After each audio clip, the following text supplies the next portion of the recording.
Hello chess lover, Sohail here, and in this video I'd like to share with you a very crucial game by পিরে কামেল। দেখেন আজকে পিরে কামেল এমন একটি ব্যক্তির সাথে rapid game খেলাটি পড়ে যায় যিনি বর্তমান সাতক্ষীরা জেলা চ্যাম্পিয়ন। সো তার সাথে আমি হেরেছি। আরও অনেকেই উল্লেখযোগ্য প্লেয়ার যেমন অনুপ দা, মোহন, অনেকেই উল্লেখযোগ্য প্লেয়ার হেরেছে। সে বর্তমান জেলা চ্যাম্পিয়ন। সো তারপরেও খেলাটি যখন পিরে কামেলের সাথে, তখন একটু নড়ে চড়ে বসতেই হয়। সো সো যেখানে পিরে কামেলের ব্যাপারে কিছু প্রবাদ আছে। পিরে কামেল হায়না নামে ডাকে তাকে লোকে, কারণ পিরে কামেল হায়না যার খেলা বেশি দূর যায় না। লোকমুখে শুনেছি সে খুব অল্প টাইমেই অপোজিশন প্লেয়ারকে হারিয়ে দেয়, যার কারণে এই ধরনের কথা তার সম্পর্কে বলে লোকে। যাই হোক, অপোজিশন প্লেয়ার এমডি মিখাইল, যাকে দাবার জগতে ক্যাঙ্গারু বলা হয়, শুনেছি অস্ট্রেলিয়ান ক্যাঙ্গারু। সো যাই হোক, এ পর্যায়ে সে পিরে কামেল সাদাগুটি পরিচালনা করে এবং এমডি মিখাইল কালোগুটি পরিচালনা করে। সো খেলাটি পিরে কামেল খেলতে শুরু করে E4 চাল দ্বারা, এবং এমডি মিখাইল খেলে E5, knight F3, knight F6, bishop C4, knight C6, C3, bishop C5, D4, E takes D4, C takes D4, bishop B6, knight C3, D6, A8, bishop G4, bishop G5, H6। So Pierre কামেলের বিশপের উপর আক্রমণ। So Pierre কামেল বিশপটিকে সরিয়ে নেয়, bishop E3 ঘরে নিয়ে এসে। So এই পর্যায়ে এমডি মিখাইল খেলে কুইন E7। সো পিরে কামেল শর্ট ক্যাসেল করে এই পর্যায়ে এসে, এবং এমডি মিখাইল লং ক্যাসেল করে। So D5,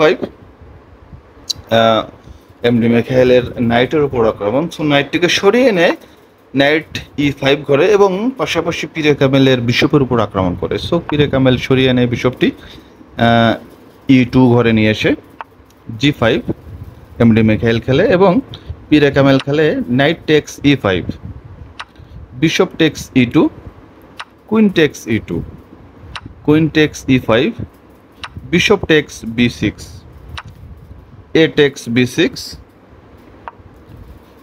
queen C4, bishop rook E8, knight B5, rook E7, queen A4, queen takes E4। And আসলে খেলার এতক্ষণও খেলার একটা পর্যায়ে ছিল, কিন্তু খেলার মূল কাহিনী এখান থেকে শুরু হয়। দেখেন এই পর্যায়ে পিরে কামেল খেলে, দেখেন এটা কিন্তু একটু brilliant move, great move. So Pierre Kamel এখানে খেলে কুইন A8 এবং চেক দেয়। সো বাধ্য হয়ে কিংটাকে সরিয়ে নিতে হয়, কিং D7 ঘরে নিয়ে যায়। সো পিরে কামেল এখানে খেলে কুইন টেক্স B7, এবং এমডি মিখাইল খেলে কুইন টেক্স D5। দেখেন এখানে কুইন এক্সচেঞ্জ করতে যাচ্ছে। কুইন এক্সচেঞ্জ করলে এমডি মিখাইল সাহেবের কিন্তু যত চাপ ছিল, চাপগুলো মোটামুটি কেটে যায়। সো এ পর্যায়ে পিরে কামেল খেলে কুইন টেক্স E7 এবং চেক দেয়। সো বাধ্য হয়েই কিংটাকে সরিয়ে নিয়ে যেতে হয় E8 ঘরে। সো এ পর্যায়ে পিরে কামেল খেলে queen text B6। So MD Mikhail খেলে রুক B7। দেখেন এই পর্যায়ে এসে আমি ভেবেছিলাম যে এখানে পিরে কামেলের পাওয়ার একটা চলে যাচ্ছে। সো কিন্তু এখানে আসলে খেলা যখন পিরে কামেলের, তখন তো আসলে এখানে টুইস্ট থাকবেই।